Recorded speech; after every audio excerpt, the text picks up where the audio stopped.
There are a few instructions that we'll go through that relate to any limited driving privilege that would be requested in relation to a DWI offense. There are a couple of forms that you'll need in order for us to get you a limited driving privilege relating to a DWI.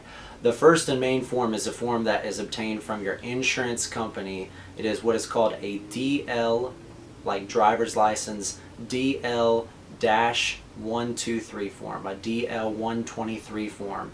This is a form that you'd get from your insurance company. Just call your insurance company, ask them for a DL-123 form. There are a number of reasons why somebody might want a DL-123 form, but it effectively is a particular type of proof of insurance, and it's required for any limited driving privilege that we request.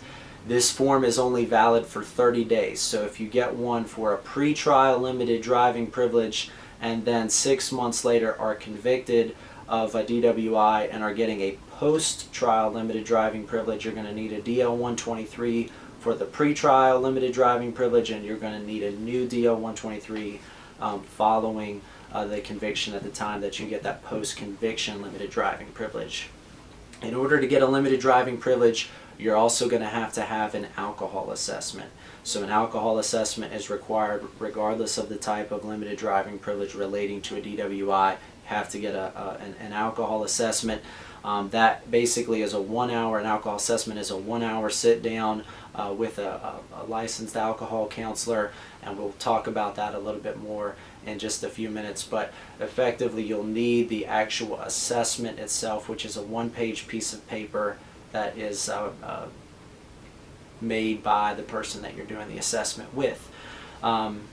It's also helpful to get an employment schedule. Many people do not want to let their employer know about a DWI, and that is better left in the particular person's hands, that decision, and we'll talk about that, but I always leave that decision in the hands of the individual client that is coming to me, whether or not to tell their employer about it.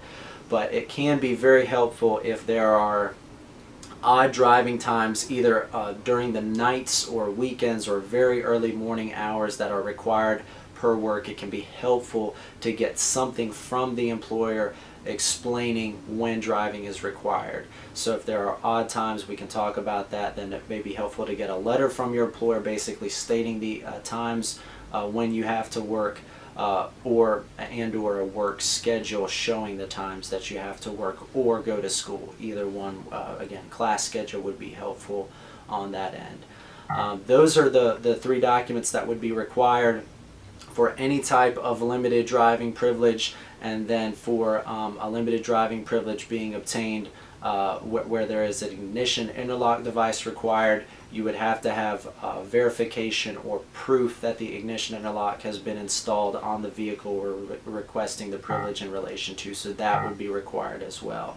But effectively the 3 main documents to be required would be the DL-123 form, the assessment from the insurance company, and then proof of your working hours if those occur on the nights, weekends, or early morning.